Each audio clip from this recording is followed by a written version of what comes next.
Hi, so I'm Hannah Duncan-Jones. I'm the Director of Policy and Strategy in Local Government Victoria.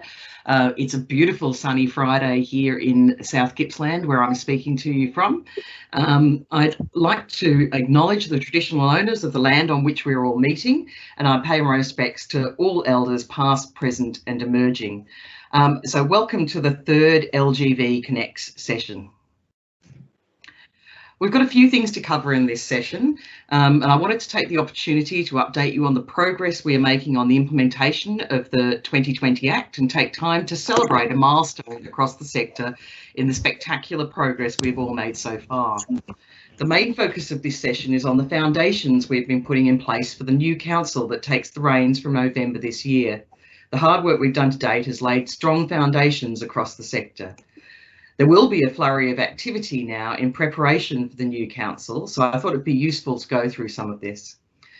The bulk of our time will be spent on a panel discussion that draws on the expertise of those who are familiar with what it likes to be a new councillor coming into council and a perspective of what it's like welcoming a new council. So before we go any further, let's take a moment to find out who's in the room.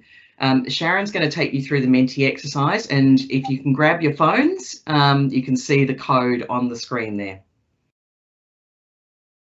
Okay, thanks Hannah. So most of you will be used to using Menti with us now. So if you can grab your device or open it into a separate browser and hook into Menti with the code 7821275.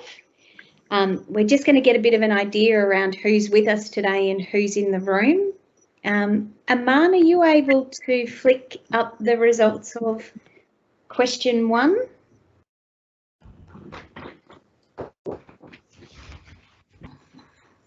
I'll give you a couple of seconds to... Can we just get that code again, please? Sure. John or Aman, are you able to read that code out?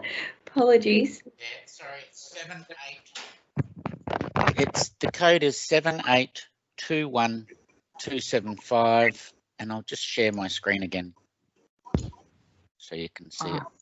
And I've mucked that up completely. 7821, did you say? It's there on the screen now at the top. It's hard to see it and be on a different page. 275. 275. Now, sorry, yep, dyslexic today.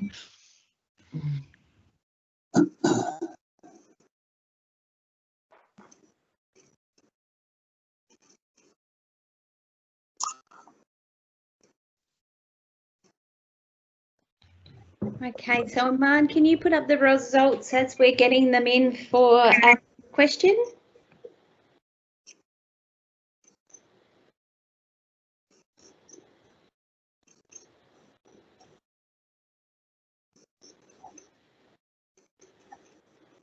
Fantastic.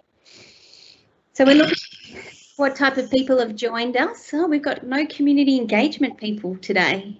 So a number of senior managers, councillor support, a couple of candidates standing for election. So good luck in your pursuit of becoming a councillor. Hopefully some of the information we go through today is helpful. So a really strong presence of governance and senior managers with us today. Aman, can we go to move to the next question? So which type of council is joining us here?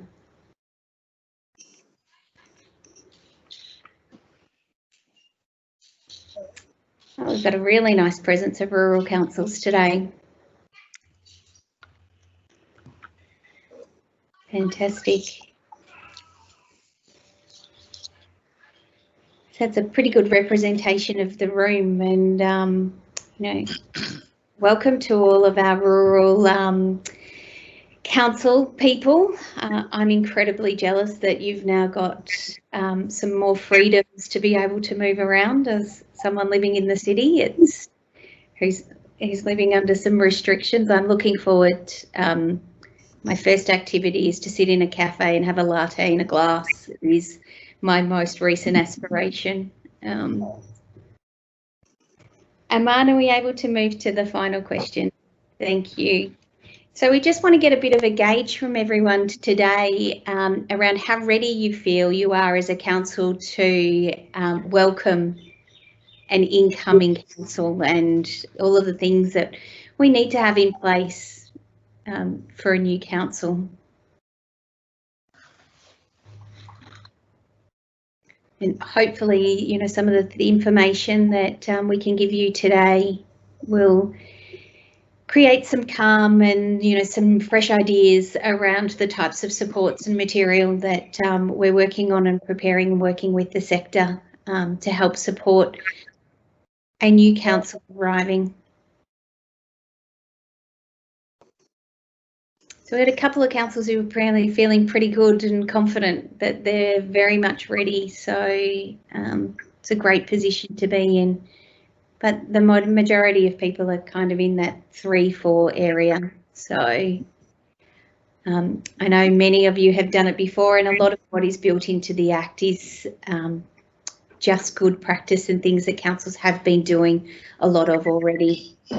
Thanks very much for participating and giving us that quick snapshot of data. I'm going to ask John to return Hannah's slide deck, and we will keep moving through.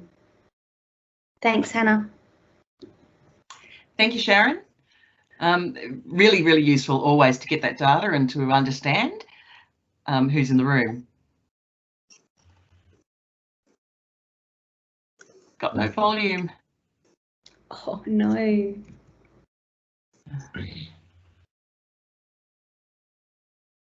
We tested this a number of times before this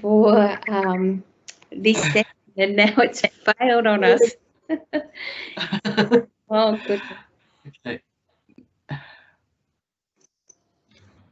Hi, Michael Tudball, CEO of Southern Grampian Shire Council. Is that working? It was. It was. Oh, that's good. As far as the implementation of the Local Government Act 2020, a big shout out to all of the staff of Southern Grampian Shire, the support from LGV and others, and in particular the regional collaboration that made it all come together. Well done all. Yeah.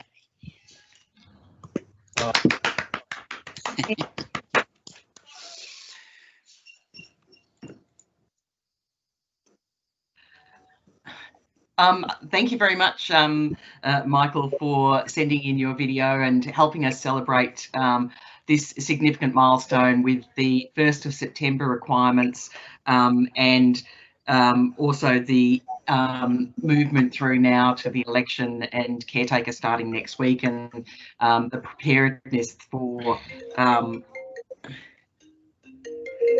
sorry.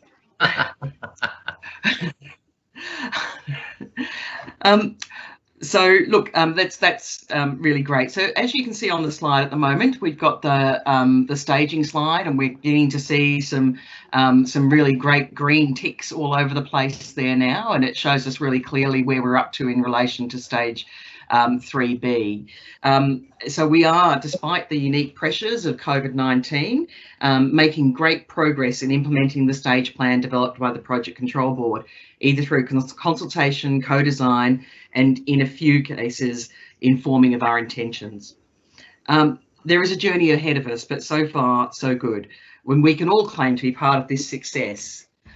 Last week, I presented a similar presentation to the Local Government Mayoral Advisory Panel, and I identified what I thought were the 3 factors that have contributed to the success. Firstly, the continuing strong interest being shown by all of you across the sector and from across Victoria in the work we are doing. And this level of interest goes deep within each council. So we're hearing from a range of voices, the leadership group, the finance people, corporate, governance, communications, asset planners and managers, and so on. The second factor is our ability to be agile and adapt to rapidly changing circumstances. A good example of this was our quick pivot to developing what we called pathway documents for some of the 1 September requirements, including governance rules, public transparency policy, and audit and risk charters. We've received some great feedback from across the sector on these products. Most importantly, we develop these products without losing sight of our purpose to fully engage the sector in the development of the products and supports they use, and that what we produce is genuinely a joint effort. The third factor of success, and it might surprise you, is our shift brought on by COVID to move all of our engagements online. This has actually proven to be a boon to our process, as we've been able to use technology to engage far greater numbers of stakeholders and ensure the voices from regional Victoria and rural councils are not lost and have helped shape the outcomes we've achieved so far. And I think it was reflected in the number of representatives here today from rural and regional councils. We will continue to use this technology to engage across the sector in the long term and beyond COVID. So on behalf of everyone at LGV, I want to thank each of you, your colleagues at Council and others along the way who've contributed so much to making the implementation of the Act a success so far. And I want to thank the team in LGV who have recognised the cultural shift that is required within LGV to make implementation a joint effort with councils and with others in the sector. At some point, it will be useful to hear from you what we've learned through this exercise and how we might be able to embed those lessons into both LGV's practice, but also into each council. We'll set up an engage point where you can post your suggestions in the near future. With councils moving into caretaker or election mode from the 22nd of September, many thoughts within council are turning to preparing the new council to be elected. It's worth reflecting on the three important pillars of those foundations. Firstly, it starts with the new Act and the principles that underpin that Act. The second pillar is the leadership focus that the Act reinforces through stronger defined roles for mayors, deputy mayors and the CEO, as well as the establishment of delegated committees. And the third pillar is made up of the policies, procedures, products that the council has been developing and will develop soon after the new council comes into the office. We've spent some time with councils putting in place the foundations for that new council. Many of the things done so far will set the council up for years to come, including new governance rules, as I mentioned before, the Audit and Risk Test Charter, just to name a few that are already in place by councils.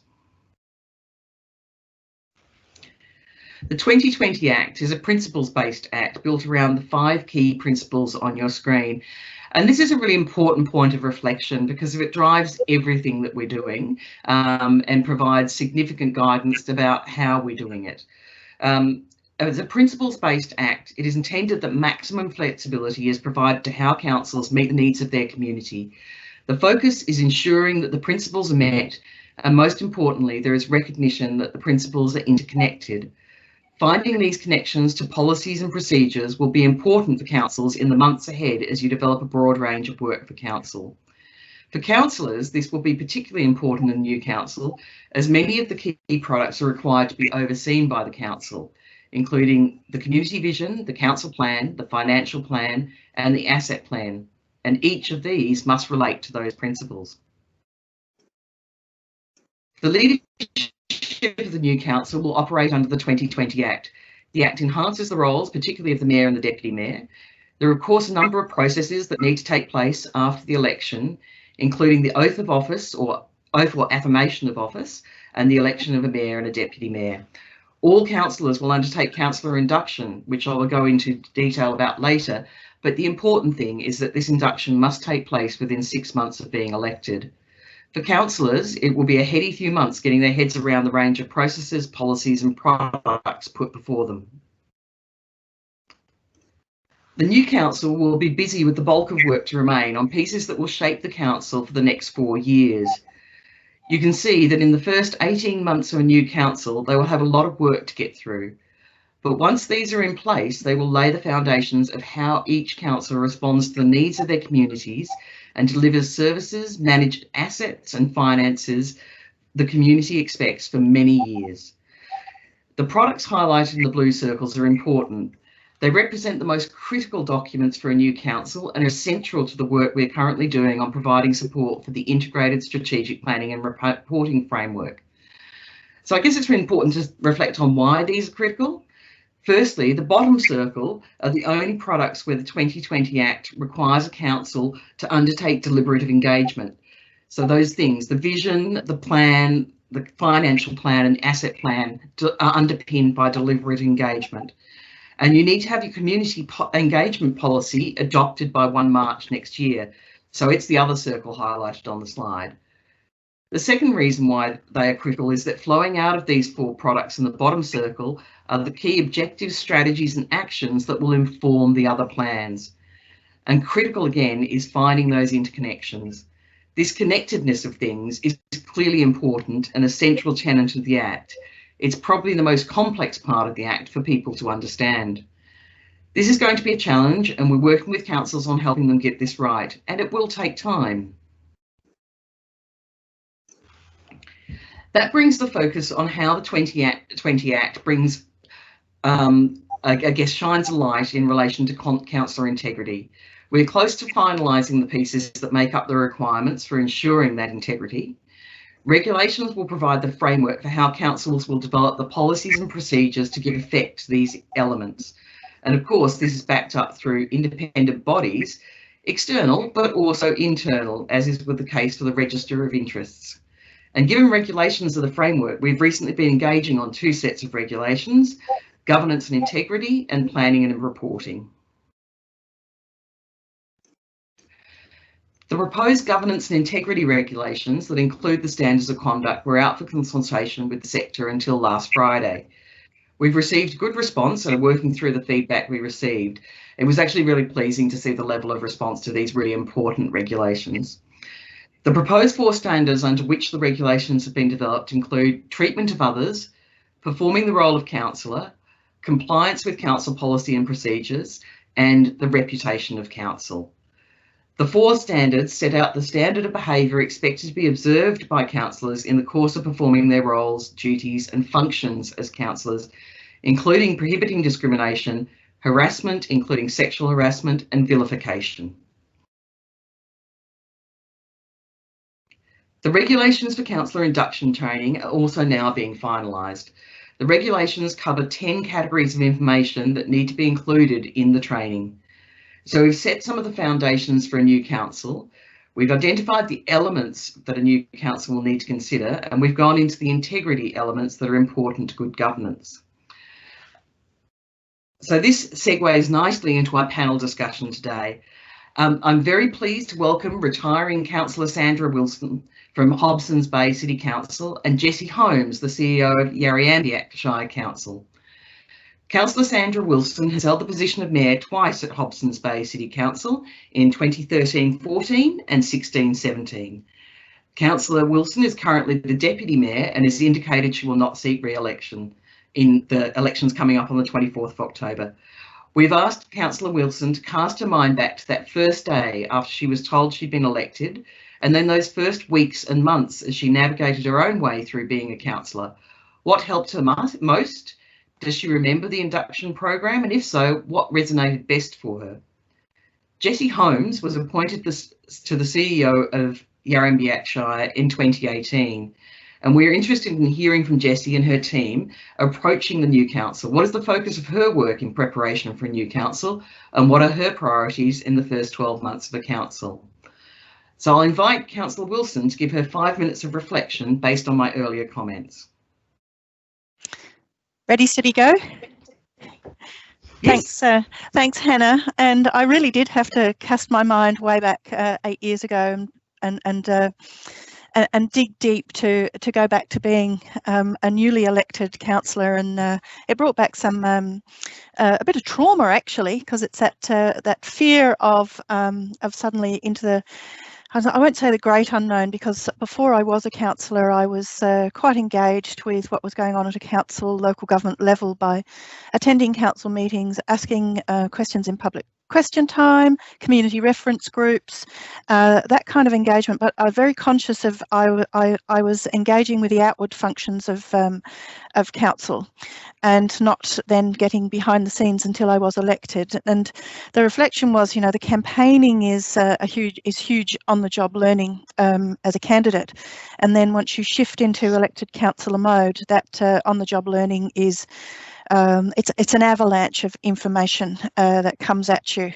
and these were the words, you know, that reflection: avalanche, whirlwind, and getting in behind the scenes of what you see as that outward looking function of your local government.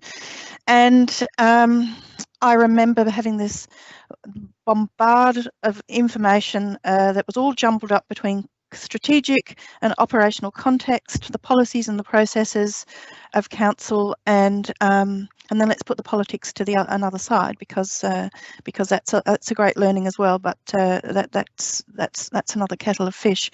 But those and what I thought would be is most helpful for discussion today is the organisation of strategic context, operational context, and the sequence of things that you need to consider as you're going through this enormous on-the-job learning. And while I'm a quick learner and I gobble up things, but if you're not, I think you can drown in the volumes of information that are thrown at you. And what was critical for me, and I know that there's a number of people in this webinar today, a former CEO of when I was elected, and also the governance manager who was elected. So sing out to both of those individuals in terms of the level of support and the relationship buildings that's really critical to help councillors on their way, because that fundamental kind of trusting environment that you need to be in, that you're going to get the information that you need to help you on your way and get going with this. And the other critical person who I had didn't come till about a few months into it. It was a mentor. And so if I put the kettle of fish of politics to one side and then say the importance of a mentor as well to test some of this, of the enormous amount of learning that you undertake. There was a manual, there was a bus tour, and the opportunities to have one-on-one with directors, which I think is to get that strategic and operational context of what is the enormous service provision that we're doing, and what are the strategic imperatives that sit behind, you know, infrastructure build and service delivery, those kinds of things. I wanted to also make the point that, and I think that this could be a cultural shift that needs to be considered, is a councillor is in a role of constant learning. And as we all are, not just councillors, and sometimes I think it's councillors don't like to ask the stupid questions because they've been elected and they're now leading the council. And I think that if we can convince councillors that you're on a path of constant learning, and it's not just what you learn, but it's how you learn, and self-awareness about how you want to learn. And given that induction is staged now over 6 months with probably, I couldn't really feel a good structure of learning. I'm sure it was there, but when I reflect on it, I can't find the good structure that I think I would benefit from now, and maybe newer councillors can benefit. And people can contradict me on that who were there and leading that process if they like, but that's just the feel of being a new councillor in that avalanche. There's a couple of other, what was useful for me in the first, or what do I think is useful in the first 2 weeks, your obligations as a councillor, the role of the mayor, and if I go to the political side of it, I had no idea how the mayor was going to be selected, and the importance of that right person being the mayor, but in that critical first year, I think, because it sets up a really good culture. I'll credit Chris Eddy with this, and that is the red line, and keeping councillors focused above the red line in terms of our strategic engagement with the operations of council and not going into the operations. And that was always a really good measure to say, don't go beyond below the red line, and keep focused on where you need to be as a councillor, as a member of a board. You're in the strategic zone. Very hard for some councillors to do, and that constant reminder, I think, is important. Some of the peaks as well who provided resources, MAV, and then I think it's the VLGAs that's now You're a Councillor, but a Municipal Association of Victoria, and going to a forum that gave external perspectives like legal perspectives and planning perspectives was really important. I remember my first special planning committee, and I had no guidance at all in terms of what responsible authority really meant. I just was thrown in. You have to sit on this panel, and this happens because the cycle of decision making continues even when the councillors are all in this intense learning phase. And if you've got councillors who are coming in on elected platforms of they're going to stop all inappropriate development in their city, and then they're sitting as a representative of responsible authority, those matters need to be sorted pretty early on. And the council plan is the driver, and the formation of that, I think, is really important. And your engagement with the critical importance of a role of the CEO, and that trusted relationship again between councillors and CEOs and directors. And I thought as well that I've done the mandatory training, so I'm in that 36% of women, but I won't be standing for re-election. So I'm wondering how many more are in there, but I do think that there's really great content in that, and I'd be really interested if councillors who have done it as a candidate, a prerequisite to become a candidate, if they thought about it again and revisited it once they've become a councillor, because they might actually absorb the volume of information and because it's all there before us if we're looking for it. So I think that could be something that takes you 40 minutes maybe to go through that, and it would put a few things into context that might make the segue to the induction training just a little bit easier. I could say a lot more, but I'm conscious of time, and I'm happy to stop there. I've given a little bit of insight into what it was like, and I really did have to drag myself back and undo a lot of the knowledge I have today and put myself back in that very first moment of terror, I think. Thank you very much, Councillor Wilson. Just picking up a few important points you made, that how useful it was once you established a relationship with a mentor to support you in understanding your role and how to deliver on that role. The absolute importance of relationships at all levels, and building those relationships and the trust that needs to sit behind those relationships.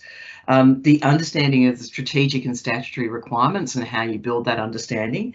And thank you very much for your final comment there in relation to candidate training and how it provides the context and a good segue into being a councillor. So that's really appreciated.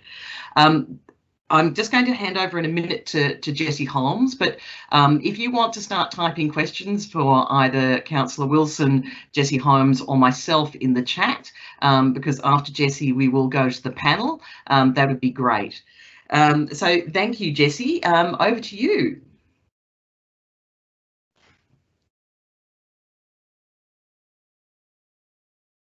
You're muted, Jessie. It had to be somebody who did it first. Just want to say thank you, and thank you to Councillor Wilson as well. You're one of the first councillors I met with the Hobsons Bay Bull Oak relationship that was in play, Sandra. So when I had my Bull Oak hat on. So, but I think one of the most important things in relation to welcoming a new council, for a lot of councils, there will be some people that will roll over.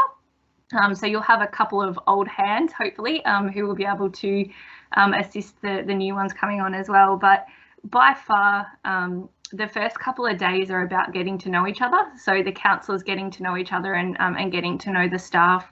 The council, when they first meet, one of the biggest decisions they make is their mayor, like Councillor Wilson said, and the person that's going to lead them, especially under the new Local Government Act as well. And so it's a really critical decision that they make, and they need to make sure that they're making that with as much time together as possible. So there's sort of a rush on for that major meeting in relation to electing the mayor and taking the oath or affirmation. But if you can get a day or two in, just so that there can be some relationship building between the new council group and the staff, that's really important as well. So obviously the new Act sets out a little bit more prescription around induction, but induction isn't new. We've always had to make sure that when councillors come on board, they have the tools to be able to do their job, and those tools are varied and many. And because the councillors are varied and many in relation to their experience, the important thing for the governance team and the CEO is to make sure that they don't assume that there's a knowledge within different parts of the councillor group as well.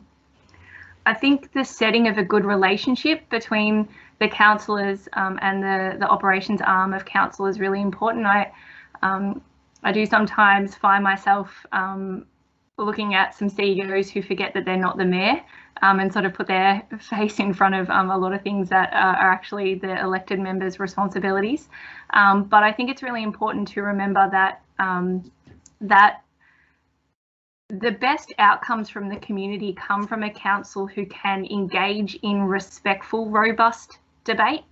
And that robust debate really has to happen within a framework where everybody feels comfortable raising matters, feeling like they have adequate information, feeling like everybody is on equal footing and fair footing in relation to the information that's being delivered.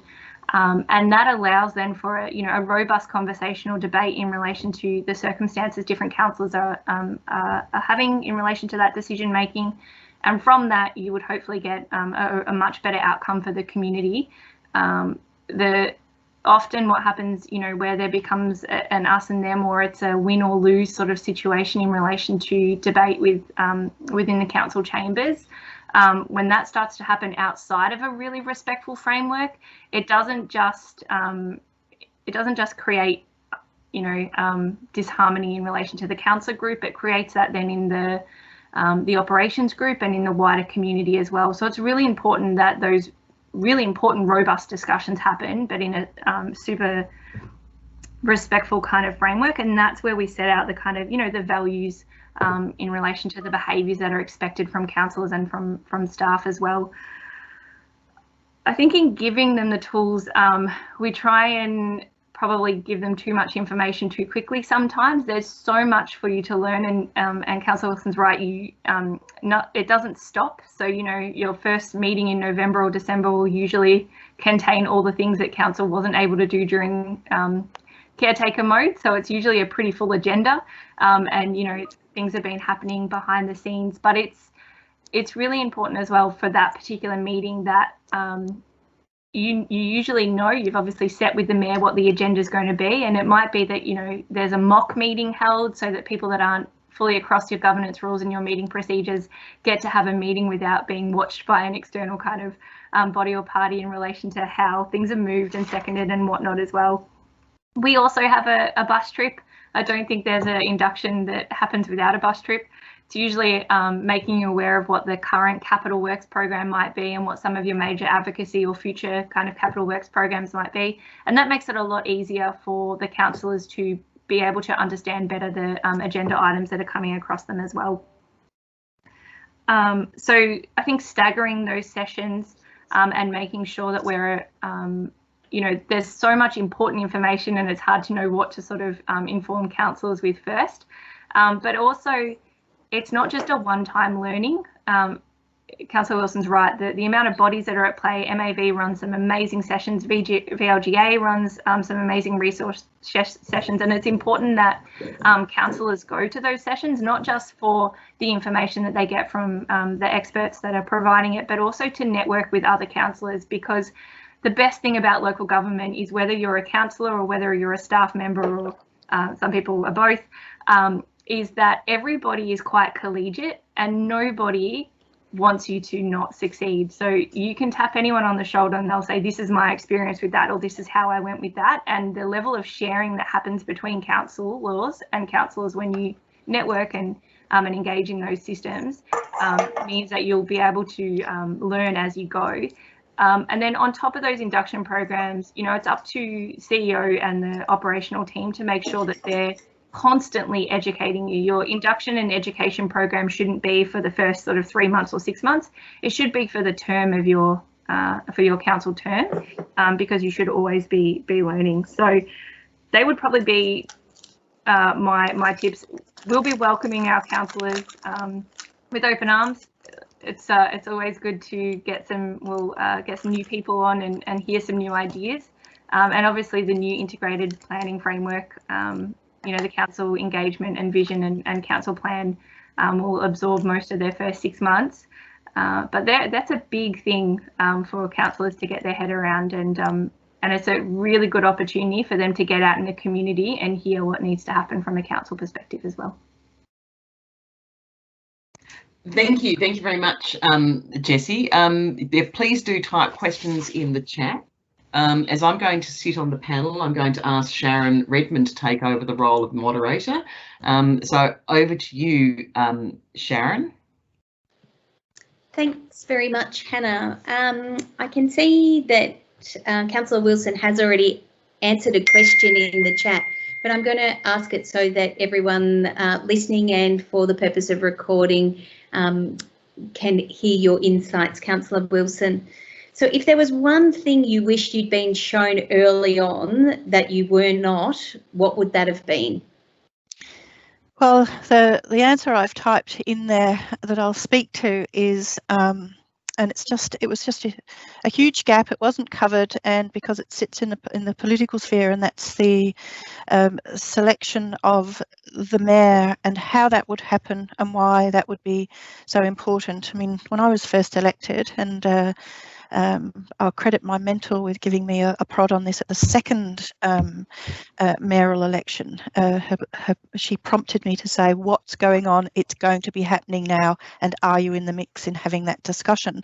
But not knowing and seeing, particularly I think in the first year of a term of council, in the setting of the tone for that collegiate, the hopefully collegiate relationships that are going to build between the group of councillors. And it just was not on my radar. I didn't know how it happened. It happened with little buy-in, and it was all, as I say, stitched up before there was even any awareness that it was happening. And then, and that can be a make or break in terms of good relationships going forward. So yeah, I think, and it's treated a little bit like secret business. Nobody really talks about it, and I think we should talk about it more in terms of that process. Thanks, Councillor Wilson. I'm going to direct this one to you, Megan, and going to ad-lib a bit of Megan Hopper's question. But you mentioned that you did a bus trip, and that most bus trips are part of most people's induction programs. Have you given any thought to, in the environment of COVID, what bus trips and potentially weekends away and those really solid team building exercises are going to look like for councils in an induction environment with a pandemic? Absolutely. So I think you were directing that at me, Sharon. But so we're relatively fortunate in relation to being in a rural and regional area that will probably have the luxury of a few other options that potentially some metro councils won't. I think there's nothing that beats actually physically seeing the Capital Works program, or physically sort of seeing what the town's community action plan kind of top 10 or top 20 tasks are. So it's an oldie but a goodie, because I think it's in a very effective way, apart from trapping everybody on a bus to experience our 6,000 kilometres of roads network. I think it's also just a good way to actually see what you're going to be discussing on a regular basis in a council opportunity. That being said, we have had a chat with a couple of our towns about the actual town committees doing little videos about what's important to them in the town. So, if we're not able to sort of get out to them anytime soon, we would do the little videos from each of the communities, which would say, I'm the president of the town committee, here's the pub, here's the et cetera, et cetera. So, yeah, so we do, so somebody's just mentioned virtual. So yeah, so we do have the idea of looking at that as well. But I feel confident that we'll be well placed to be able to do a bus trip in November in rural Victoria at that stage. Lucky you. Yes. I hope that's the case for all of our metropolitan cousins as well. One of the things that I guess comes through really strong, and I might ask both Councillor Wilson and Jessie to answer this, is the relationship component of the success in a council chamber is the ability to form relationships and work together. And it's a really interesting dynamic as a candidate, and that transition from a candidate to a councillor where you're getting yourself elected, and then you're potentially standing on a platform of things that you want to improve or change, or that you see as challenges within councils, and then you find yourself in a place where you have to work with the administration to achieve those successes. So what are some of the things, I might go to you first, Jessie, that you'll play on building those strong relationships with your incoming council to create that success? And then Councillor Wilson, I'll ask you, around forming that relationship to achieve success in the chamber. Yeah, so I have the most delightful council group ever, this council. So my mayor and my councillors are amazing, and they're a collegiate group, and they're all around the table for the right reason, and it's just, yeah, so I think and it's very likely that will go forward in relation to, in small rural councils in particular, they're not overly political, and so therefore it's mostly people that are very, very strongly community minded, in the sense of not having overly political kind of ideologies in place. But that being said, I think the most important thing for the councillors is I work for them, and I work to implement their strategic goals. And it's important that I use the operational might that I have in relation to achieving the strategic goals for that council that they set out. So I think I'm a big believer in frank and fearless advice to the council. They might not like what I have to say, but they need to be able to know that I'll say it. And so for me, that's providing information, that's having very candid conversations about what the outcomes might be if certain decisions are made, and what that might look like. And again, if you're having that in a respectful framework, there should be no reason why you can't have a robust conversation and get a good outcome in relation to that. So I think it's about providing advice, being really clear about how that advice came about. So it's not just good enough for me to say, we've closed off all of the CRMs in relation to that and it's done now. They need to know we have a CRM system that's been audited. So customer request management system, I shouldn't use acronyms.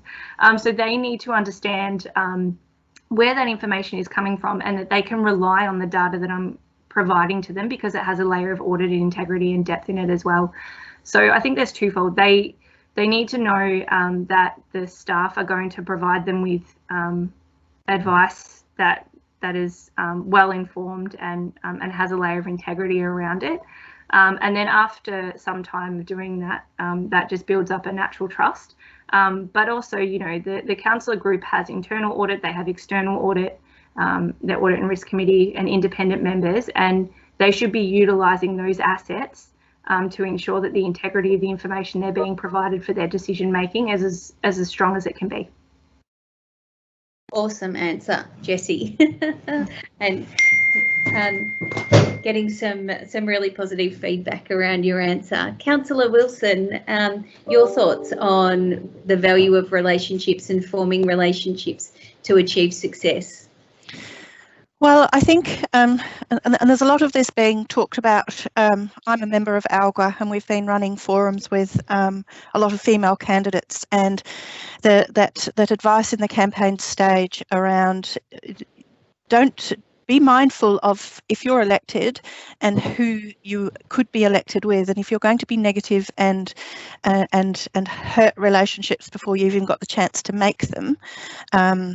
Keep that in mind, because it's you don't want to be, you want to be in a position of being able to build some strong bridges with your colleagues, because you're part of a team and you're only one vote. So the whole thing around, you're not going to get something over the line that you might be passionate about if you're tearing down other people's platforms or ways of working or being disrespectful. So that is your one of a group, and you can't do it on your own. So you need to build those relationships and respectful relationships.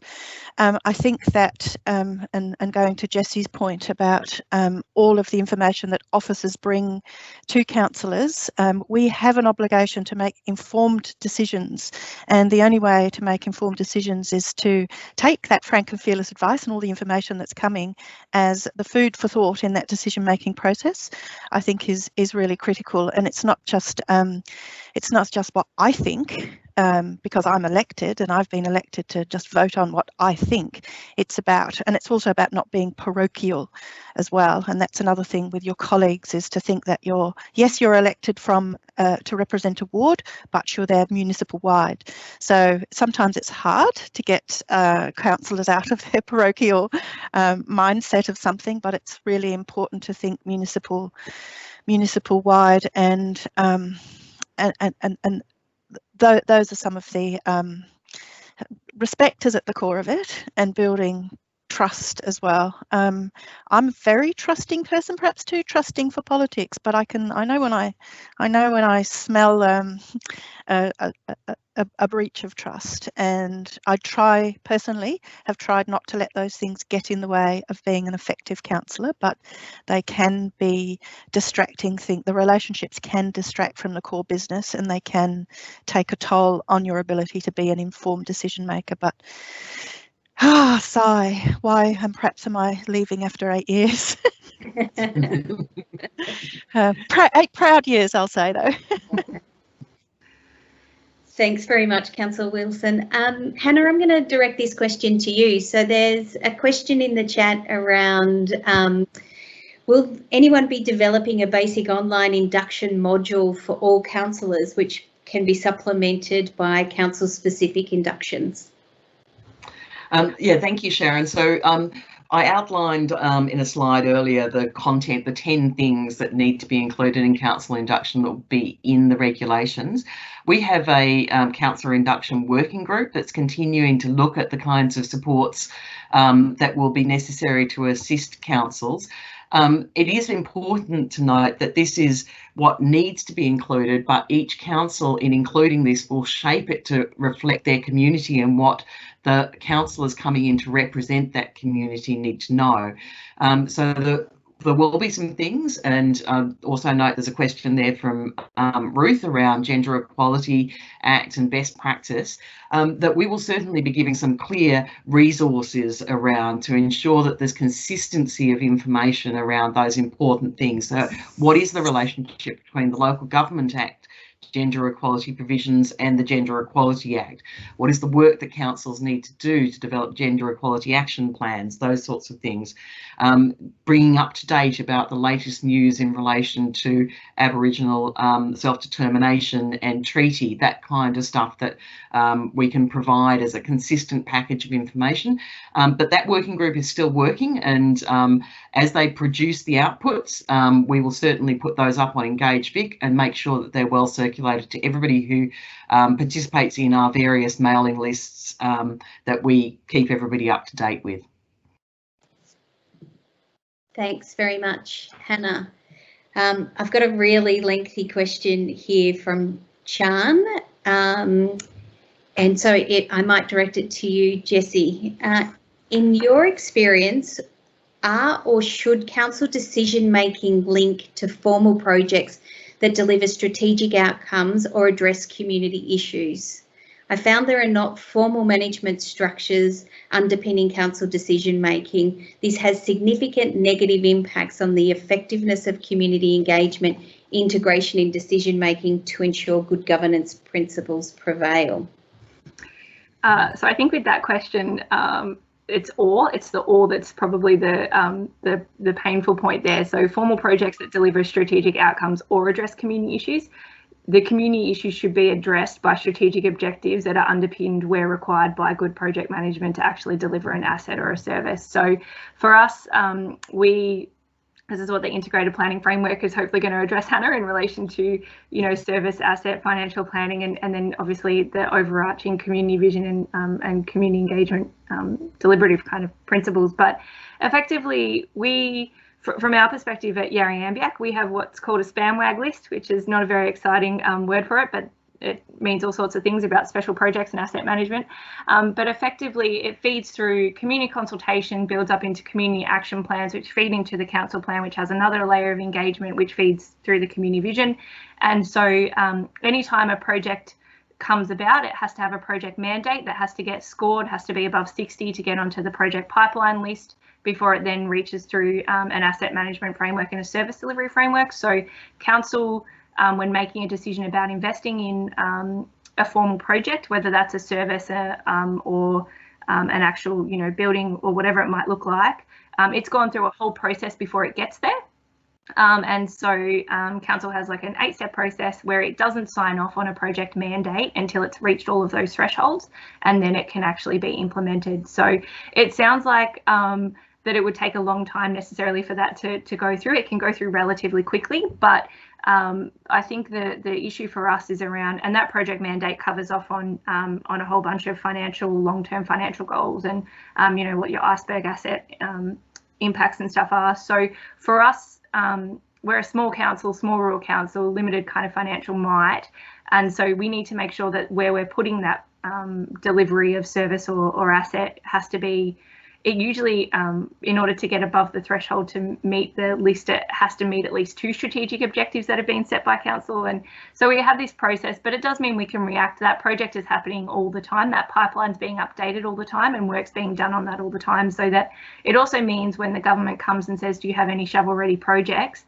We have ones. We don't have to make them up for the grant. We don't have to go, oh my goodness, we don't know what to do. We don't have to go back to the community and say what's important. We already know. We have it shovel-ready. We have the project mandate, and we have the endorsement to be able to go forward with that project. So I guess for us, it's a little bit of a different scenario in that we've worked with the community to educate them really clearly that it's not about being reactive to opportunities. It's about being proactive, and where we need to be reactive, we're probably not doing our job very well if we don't see that that's a community issue to begin with. Thanks very much, Jessie. Hannah, as the last question, I just might ask you a mechanical one around the timing of the regulations. So we've got 2 regs out for consultation, or one actually is just closed, the governance and integrity regs, and then the planning and performance and reporting regulations. Can you give us any indication of the timing of when they will be made? So the regulations will be made prior to the 24th of October so that they're there and ready for the new council. The information around those regulations will be available on the Engage Vic website until such time as they're made whilst the consultation is finished. So you can continue to understand what they're covering and what's to be expected. But certainly we're making sure that they will be in place so that new council has the clear understanding of what's regulated and what's not, and what other supports are available in relation to induction and other important processes. And just picking up in relation to the integrated strategic planning framework, if we're now in the 2nd stage of co-design. It's week 1 of that, and I've been hearing really great stories about the level of engagement and participation from right across the council sector. Some of the robust conversations that are being had to really start refining what this framework is and what products it will produce to support councils right across the state. And it's so fantastic to see people who are dedicating their time to this really, really critical and important piece of work.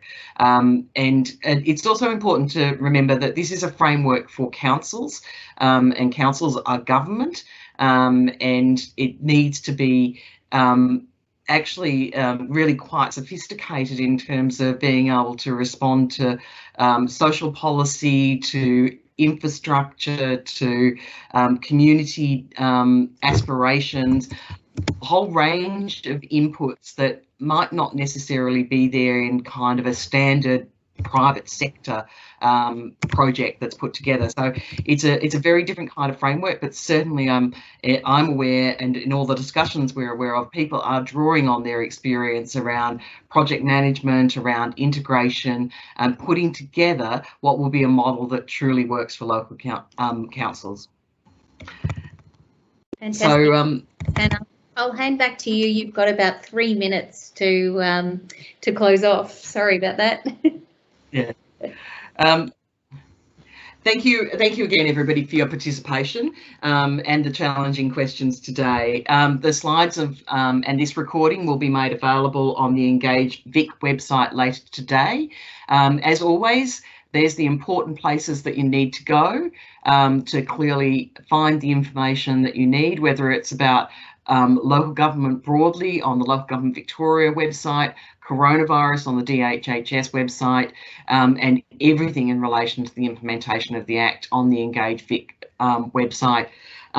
I'd like to thank everybody who's participated today, in particular thanks to Councillor Sandra Wilson and to Jessie Holmes. Really appreciate that you've given your very valuable time to us today to provide some really good insights into both sides of that induction process, coming in as a councillor and the organisation supporting those new councillors to come together and make some really important decisions really quickly.